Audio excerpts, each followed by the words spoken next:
mchezo ulikuwa mzuri, wenye ushindani kiufundi sana. Kila mtu alikuwa mpole akimsoma mwenzie, na walitangulia Simba kupata goli kipindi cha kwanza. Walicheza chini, walipoza kidogo kipindi cha kwanza Mtibwa. Kipindi cha pili mwalimu aliongea na wachezaji kwenye dakika 45 zilizomalizika. Alikana wachezaji kuwakumbusha nini wajibu wao na nini wanatakiwa kukifanya, na hatimaye tulicheza vizuri, tukapata goli la tukawa 1-1. Goli imeweza kudumu hadi dakika 90. Kwa hiyo niseme ni mafanikio, ni matokeo mazuri kwetu, sababu tumecheza na moja timu bora, timu ambayo ina wachezaji wengi sana kutoka nje ya Tanzania, na wapo nyota wengine wanatumikia timu ya taifa ya Tanzania. Kwa hiyo na sisi jana mwalimu aliwaamini sana vijana wadogo sana, wengine wanacheza chini ya timu ya vijana chini ya miaka 20, na tulikuwa na hofu timu kubwa namna tunacheza na Simba, alafu mwalimu kocha mpya anatupangia, anasema nimeshakaa na vijana kwa wiki 2, kwa hiyo nimeshaona uwezo wa mmoja. Kwa nataka niwaaminishe hawa wacheze na timu kubwa na wachezaji wakubwa, ili waweze kutengeneza ukomavu. Wakitoka hapo wanaweza kawa tayari wanajiamini na wanaweza wakatufanyia makubwa kwenye klabu yetu. Kwa hiyo moja katika kitu ulichosema ni kwamba mlikutana na timu kubwa, mlikuwa mna hofu. Lakini moja kati ya mashabiki wenu walisema kwamba Simba hii ni mbovu, na yeye aliumizwa kupata sare na Simba. Wewe unasema kidogo mlipambana mkajitahidi. Je, unahisi kweli ni Simba ina ubovu wote uliweza kuona? Huwezi ukaibeza Simba bana. Timu kubwa sana nchini. Simba. Timu kubwa sana. Kwa kipindi hiki sasa. Niseme watu wanasema kuteleza si kuanguka, usiwabeze. Ni timu kubwa nchini. Imekuwa kituwakilisha Tanzania kwenye michezo mbalimbali ya kimataifa, na inafanya vizuri kati ya timu 16 kwenye ligi kuu. Kwa sio timu ya kubeza, useme timu ambayo hata nasema tu bahati mbaya. Ilikuwa bahati mbaya, na walizalau Mtibwa ile. Na mwalimu amekuja juzi yule wa Simba, na Mtibwa amekuja juzi kocha wa Mtibwa. Kwa wote wageni hawa, wote wageni kwa timu zao. Kwa hiyo nadhani jana ilikuwa kipimo kizuri kwa walimu. Mwalimu wa Simba ameweza kuiona Simba pamoja na kelele ambazo amepigiwa baada ya dakika 90, lakini amejifunza jambo, na nadhani anakwenda kwenye kiwanja cha mazoezi sasa kukaa na nyota wake, kuwakumbusha nini watakiwa wafanye, ili sasa wakubaliane naye mfumo anautaka, ndio wawajibike, waufanyie kazi ili timu ipate matokeo. Nyinyi kama nyinyi mmesema baada ya kipindi cha pili mwalimu alienda kuzungumza vizuri na wachezaji. Unadhani sehemu gani hasa Simba mliweza kuwawini licha ya mwalimu kuzungumza? Naamini katika pitch kuna sehemu bwana wanasema hapa sisi Simba tuliwakamata mazima. Kwanza ni kucheza tu. Jiamini ni kucheza. Unapopata mpira, angalia unaupeleka wapi mpira. Na kama unanyang'anywa ufanye nini uchukue mpira. Kwa Simba nao baada ya kuona vijana wanapiga gonga wakawa sasa wanaduaa wale. Wasema hawa watu mbona sio tulivyokuwa tukitegemea, na ndivyo dakika zilivyoanza kwenda mpaka mwisho. Bwana, hapo timu za tunasema katika ligi kuu kuna timu nyingi, lakini kuna zile timu ambazo tunasema ni zina rate kubwa na hizi rate ya kati na rate ya chini. Wamesema timu ambazo ukizitoa zile top 4, hizi timu za chini zikikutana na zile top 4 huwa zinakamia tofauti na zikicheza michezo mingine. Kwa hiyo nyinyi kama Mtibwa imekaje? Kwanza nikuambie jambo moja, ligi hii imekuwa ligi bora mwaka huu. Ligi hii ya msimu huu ligi bora. Nimpongeze sana kaka yangu Wallace Karia na kamati yake yote ya shirikisho la mpira la Tanzania, bodi ya ligi kuu ambayo inasimamia shughuli mbalimbali za michezo ya ligi kuu. Wamefanya mpango mkakati mzuri. Sasa hivi huoni walimu wakilalamikia waamuzi, huoni wasemaji wakitoa machozi kulalamikia waamuzi. Na kwa nini?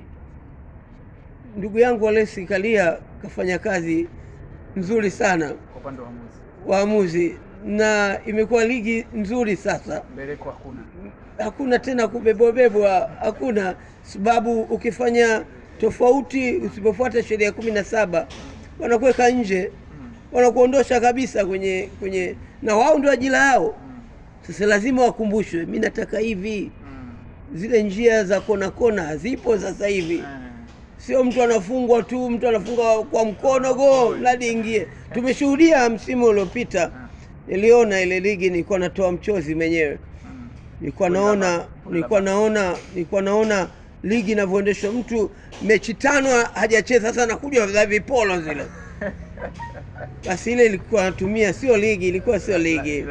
Lakini ameliona hili rais wa shirikisho la mpira la Tanzania Wallace Karia, kalipa uzito wake. Sasa hivi ligi unaona hata timu ndogo sasa hivi zinacheza mpira mzuri kiwanjani. Unaona furaha, hata mashabiki wamesharudi kiwanjani sasa hivi kuja kuona uzuri wa michezo ya ligi kuu. Unyumbulifu tunaona pande zote mbili, waamuzi nao wakifanya kazi nzuri. Kwa sasa hivi sio vile walivyokuwa wanategemea kaka.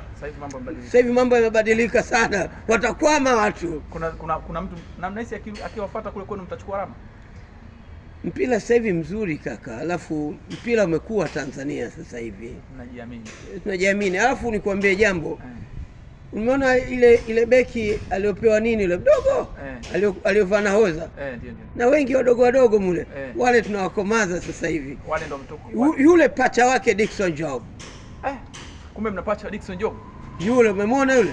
Yule pacha wake tumemlea muda mrefu. Na udogo wake kini ameaminiwa na kocha Mkenya. Nani huyo?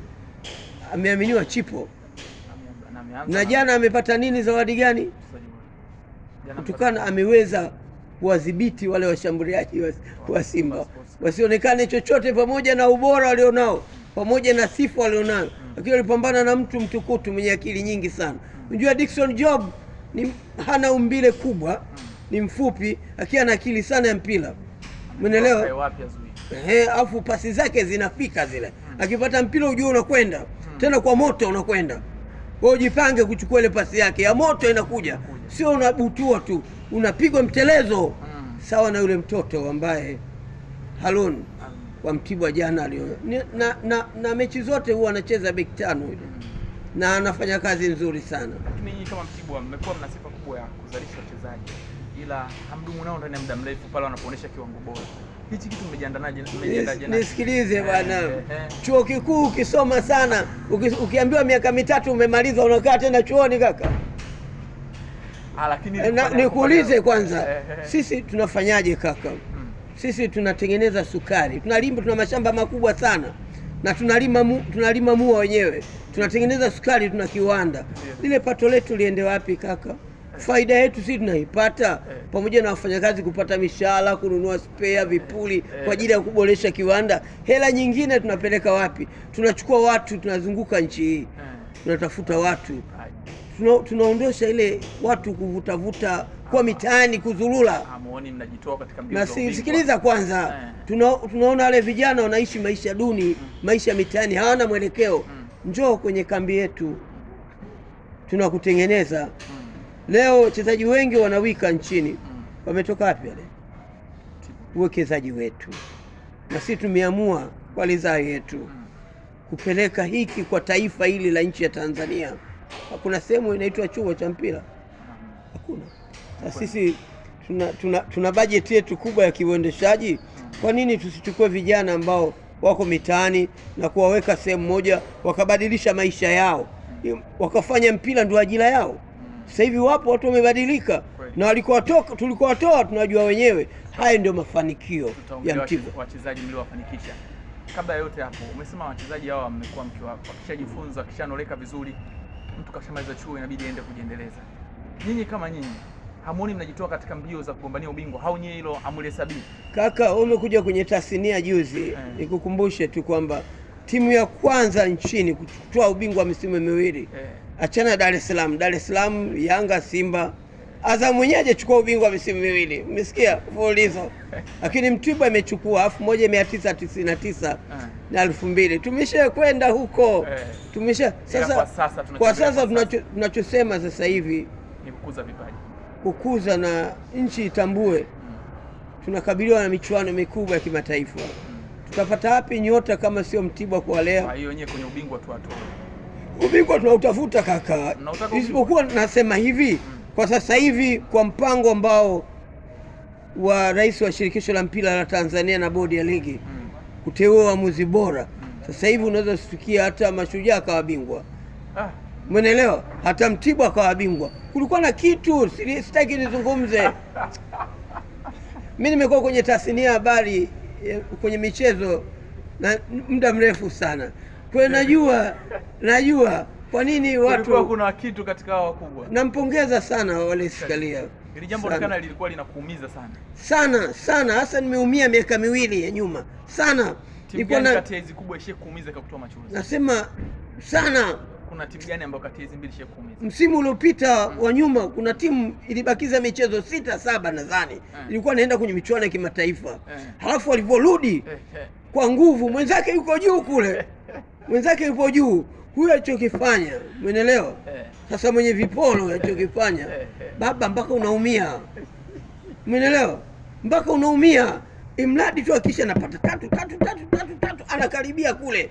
Mimi niko naona uchungu. Sasa tunakokwenda wapi? Ushindi mwingine sio halali. Haikuwa halali kabisa. Lakini sasa hivi ni timu gani? Kakaangu Wallace Karia kafanyia kazi. Kawa mkali kweli. Wale waamuzi ambao janja ile pembeni. Weka pembeni. Mpira sasa hivi mzuri. Hata Mtibwa sasa tukikazana na kocha wetu aliyokuja hivi karibuni. Tunasikia Mtibwa bingwa bado. Leo tukafanya maajabu makubwa kwenye nchi hii. Lakini sasa hivi mambo yamenyoka hivi. Nimekuuliza mechi gani msimu uliopita ilikuumiza sana? Siwezi kusema kaka. Ila nasema hivi siwezi kusema kamwe timu gani, lakini nilikuwa naumia zile mechi za vipolo kama mechi 6. Yaani mtu anakufa hivi vinamuona. Sema no. Mechi inayofuata naona mtu anakufa hivi. Sema mbona sio mpira? Simba. Sio mpira, lakini watu wanazungumzia ubora wa timu. Kumbe ilikuwa janja kupata pointi 3. Ile nadhani yule ni uchungu wangu kwa upokea vizuri Wallace Karia. Sasa hivi taifa hili mpira wake utakuwa sana. Hata kuchukua ubingwa uchukue kiuwezo. Sasa hivi tu janja hakuna. Natamani sasa kati ya yote unipangie timu zako 5 bora ndani ya ligi kuu. Timu 5 bora. 5 bora. Kwanza naipa Mtibwa namba 1. Si ya kwangu. 5 bora nchi. Uwezi ukaziacha kuziita Mtibwa, ya pili, Yanga, ya 3 lazima umpe Simba tu. Hata kama umetoa naye sana. Ya 4 mpe anakuja Azam sasa hivi amekuja. Singida Black Star naye anakuja. Umeelewa? Anakuja. Mwangalia naye JKT Tanzania 6 anakuja. Kwa kuna timu sasa hivi ligi imebadilika sana. Hata unapokwenda kucheza sasa hivi na JKT Tanzania basi unawaza macho na kutoka. Unawaza ukicheza na Azam macho na kutoka. Unawaza kucheza mwenyewe mtu fulani hivi kaenda Zanzibar akapigwa karudi. Umeelewa? Kule Zanzibar akapigwa karudi. Hayo ni mapinduzi ya mpira. Bwana, hapo timu hizi uzozitaja kubwa, nyie mmekuwa mkisajili sana kabla kusema mnazunguka bajeti yenu kutafuta wachezaji hapa ndani na mkisajili. Timu hizi kubwa zimekuwa zikitafuta wachezaji mbalimbali hasa kutoka nje na wakiwa bora kwenu ndio wanaochukua. Nyinyi kama nyinyi mna matarajio yote kwenda kimataifa labda? Tunataka. Tuna safari tutafika kimataifa. Kwa nini nimekuambia? Hujanielewa wewe? Kwamba sasa hivi Wallace kafanya kazi kubwa. Kaondosha ile kufanya kazi kubwa. Mambo yamenyoka sasa hivi. Kila timu ikiingia utafukuza vipi mwalimu kaka sasa hivi? Zamani misimu iliyopita tulikuwa tunafukuza walimu tu. Kapa wiki 2 amefukuzwa. Sio swala la kuondosha walimu. Lilikuwa sio swala. Ulikuwa ugonjwa upo. Sio unamzingizia mwalimu atafundisha namna gani? Kama sheria zinapindishwa mule ndani, wewe mwenye klabu usitamkimbilia kocha. Lakini ilikuwa sio kufukuza kocha. Ilikuwa swala la msingi hapo alipofanya ndugu yangu Wallace Karia. Umelalamikia sana makocha, marefa kwa msimu uliopita na umempongeza sana rais wa TFF. Lakini kuna baadhi ya mashabiki wa klabu kama ya Simba msimu uliopita walikuwa kilalamika na udhamini wa GSM katika ligi kuu. Vipi ila liyeku hapa nyinyi mushkeni katika michezo yenu yoyote? Mimi siwezi kuzungumzia klabu yoyote zaidi ya Mtibwa bana. Yaani wapinzani wenu mnaotaka mgombania nao ubingwa. Wala mimi siingilii huko. Upande wa Simba sipo, Yanga sipo, Azam sipo. Na sitaki kuingilia huko. Nyinyi mnagombania ubingwa.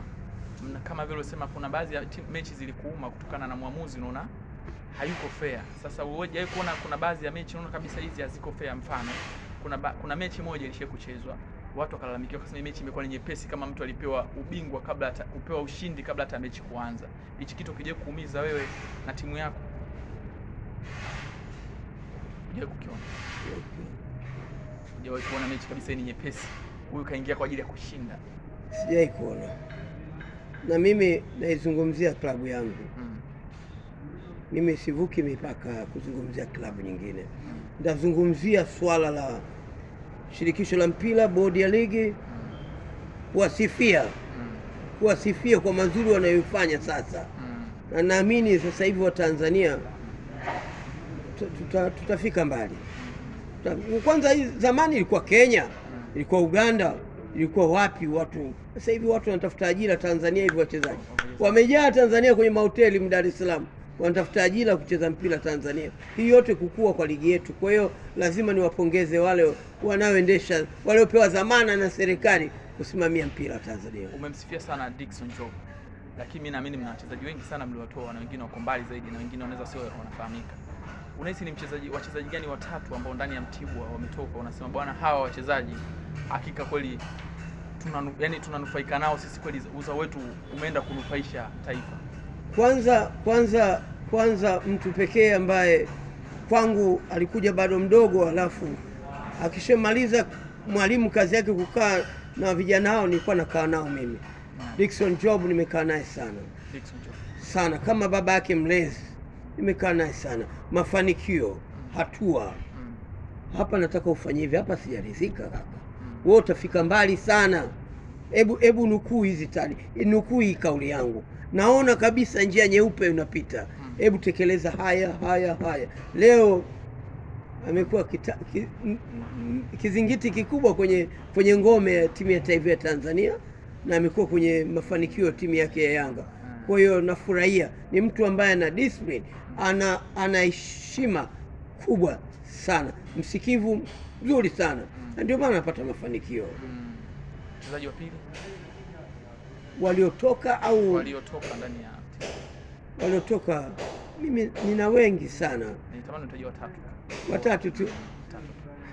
Mwingine ambaye namkumbuka kijana wangu ambaye anacheza sasa hivi, anacheza Azam, anacheza nani huyo? Anacheza winga huyu namba 11 huyu. Mrefu mweupe huyu nani? Saduni kakulia wapi? Mtibwa yule. Saduni. Kakulia Mtibwa. Yule tumemlea sisi yule. Kwa watu ambao niliona wana struggle, leo amekuwa mtu wa kutegemewa kwenye klabu ya soka ya Azam.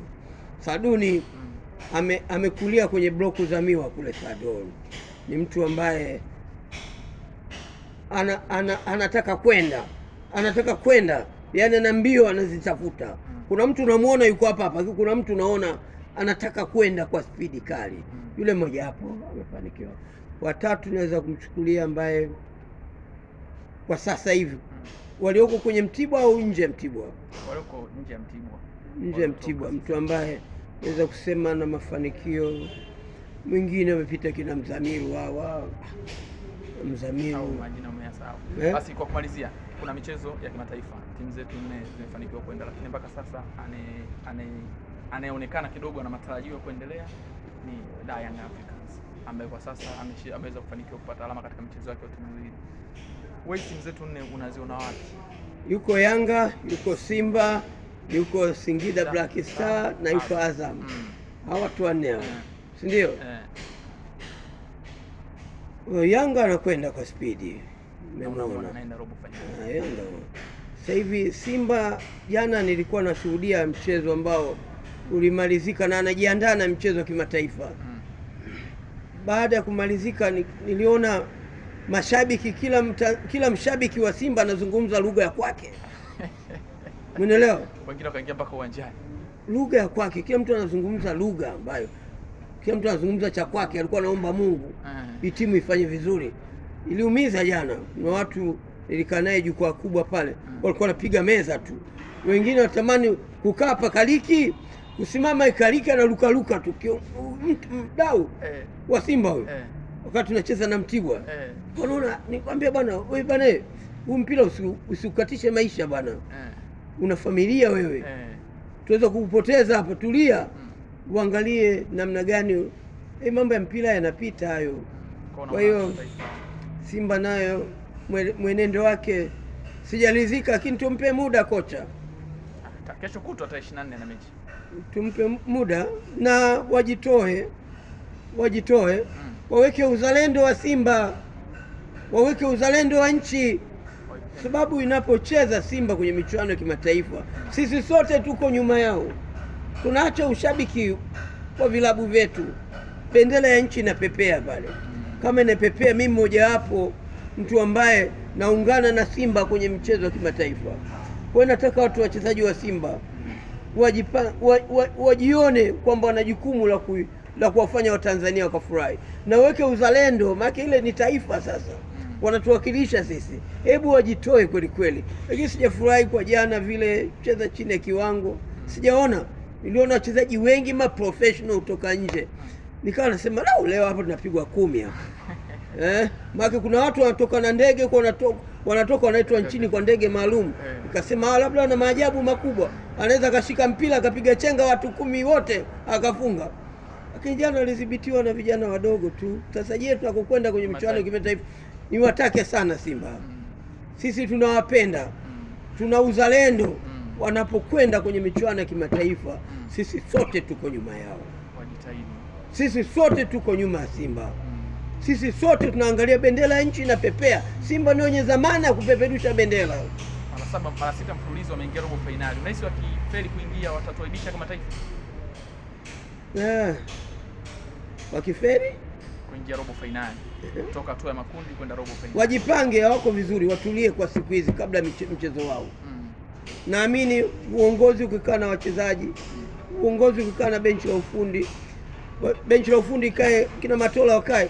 Matola kocha na yule aliyokuja kocha, wawape nguvu, sio kuwazomea kufanyia nini. Sijapenda hicho kitu. Mnaharibu kabisa morali. Hata wachezaji wataona wanaumizwa na matokeo. Ndio wanaumizwa, wavumilie. Sasa mlitakiwa hata nyinyi mlegeze kidogo. Tulegeze magani ili Simba wasigombane. Na jana tumemwagia upupu pale rafiki yangu. Itachukua mwezi mzima watasemana tu. Maki leo makundi Dar es Salaam, makundi kwa makundi wanatafakari Simba. Jana mama moja alikimbia mule uwanjani. Walimbeba mule chezi 100 yule mama. Wataua watu. Sababu watu wana mapenzi mema sana na klabu. Na waangalie namna ya kuitunza ile nini? Kuweka uzalendo. Ukiwa na uzalendo, kama hakuna mwezi kupata mafanikio kaka. Usiposema hapa nimeipenda hii kitu, upate mafanikio. Unacheza mradi umo tu. Alafu kitendo ambacho naweza kukisema, kwa mfano jana tumecheza na Simba Mtibwa. Lakini kuna baadhi ya nyota wako Simba mule. Tayari ulishaambiwa bwana wewe, vyombo vya habari nasema wewe unarudi kwenu. Leo unampanga atakuwa na morali kaka. Nikuulize wewe, mimi nafuatilizia kaka. Umeelewa? Atakuwa na morali huyo. Kwa kuna baadhi ya nyota ndani ya Simba walicheza lakini wanaachwa. Walishajijua kwamba safari imeiva. Umeelewa? Inaweza ikawa sababu kubwa iliyowafelisha katika morali ile haipo kaka. Sasa tusifanye hivyo. Usitamke hivyo. Unamtoa wewe, maliza mambo yako. Mpe. Sio mapema bado unamtumia. Wewe unajisikia vipi kaka? Mimi sikufurahi hivyo. Na jana vile si ndio tukaona amekuja legelege, tukasema amekula mlenda hawa nini? Kajipigia. Sisi tukasema vipi hapa? Hii ndio Simba hiyo. Lakini waombe sana, sisi kama vilabu vyote nchini tupo nyuma ya Simba, tupo nyuma ya Yanga, tupo nyuma ya Singida Black Star, tupo nyuma ya Azam. Tupo nyuma yao. tunaacha ushabiki wa vilabu vyetu kwenye ligi. Wale wanapeperusha bendera ya nchi, kwa hiyo lazima watambue kwamba Watanzania wote wenye vilabu vya kushiriki ligi kuu tunaombea wao wapate mafanikio. Hatuwezi kutia dosari sababu tunataka mafanikio. Simba ikifanya vizuri huko watajulikana, sio watajulikana timu ya Tanzania. Alafu nipongeze jambo moja kubwa ambalo mama yetu Mama Samia daktari amelifanya, kuteua Wizara ya Habari na Michezo, kuteua vijana. Hilo unapongeza. Yuko Makonda pale ana mudu, yuko ule naibu wake waziri ana mudu, yuko shemeji yangu ule kwa Mngoni ule Grayson Msigwa pale katibu mkuu. Ina vijana watupu pale. Tunakabiliwa na michezo migumu 2027. Mimi natamani kuona kupitia uteuzi wa vijana hawa ambao wameaminiwa kuongoza wizara. Hebu niwaombe watulie, wakae chini, waumize vichwa. Tunataka mafanikio nchi hii. Basi nikushukuru sana. Kuna lolote la kumalizia? La kumaliza, nilikuwa nataka kumshauri sana ndugu yangu Makonda. Michezo ndio inafanya vijana wakusanyike kila sehemu. Viwanja hakuna, kila wilaya nataka asimamie, hakisha kila wilaya inakuwa na uwanja bora. Ongea na Mama Samia. Kila wilaya ina uwanja. Nasema hivi, nisikilize bwana, mimi nimetembea nchi bwana, sio Dar es Salaam tu. Kila wilaya iwe na uwanja bora kaka. Mama Samia na hela yule. Sasa bila hawa mawaziri kwenda kwa mama, tunataka maendeleo kaka. Kweli kabisa. Waende wakamwambie mama tunataka viwanja. Walikotoka wao wana viwanja, wilaya zako wanakotoka huko. Wamshauri mama watengeneze makwao. Waende Songea tengeneze kila wilaya 5 tengeneze viwanja bora. Serikali ina pesa. Tuweze kutengeneza namna nzuri kupata vijana wengi nchini. Wapo wa Tanzania wanataka kucheza mpira, viwanja viko wapi kaka? Viwanja vinatoka vumbi tu. Akicheza mwezi mmoja miezi 6 ameumia. Tunalaga. Tengeneza viwanja vizuri. Mimi naamini Makonda atawasilisha hili swala kwa Mama Samia. Mama hana baya kwetu. Mama anatupenda sana. Nilishuhudia alipeleka mabilioni kule Morocco la kuleta hamasa. Sasa tumunge mkono mama yetu, jitihada anaifanya. Sisi wana michezo, lakini lazima Makonda aende kwa mama na naibu wake waende na Grayson aende kule, wakazungumze swala la kuhakikisha kila wilaya, kila mkono uko na viwanja vibovu. Waangalie sasa hivi watengeneze viwanja ambavyo viko mikoani. Ukienda maji unabidi uboreshe ule. Unaweza kupeleka hata timu ya taifa wakacheza. Jamhuri Morogoro, vile viwanja vifanywe ukarabati ili viweze kutumika. Sasa hivi ukienda viwanja vingine kaka, mbuzi tu anaingia mule anakula, wakati nchi hii imejenga enzi za utawala wa rais wa kwanza wa Jamhuri ya Muungano wa Tanzania. Kwa nini visifanywe maboresho viwanja, sisi tukapata vijana wetu wakapata kuvitumia hivyo viwanja? Nani atasimamia? Tembea utaona mbuzi ndio wanafyeka mule mbuzi. Wamegeuza mbuzi. Sasa hii kitu gani hicho? Boresho wafanyike. Watembee waone, wamshauri mama waboreshe vile viwanja. Sio nataka tuone maendeleo ya mipira Tanzania. Basi nikushukuru sana. Ndio maana wameteua mawaziri vijana. Ndio. Asante sana.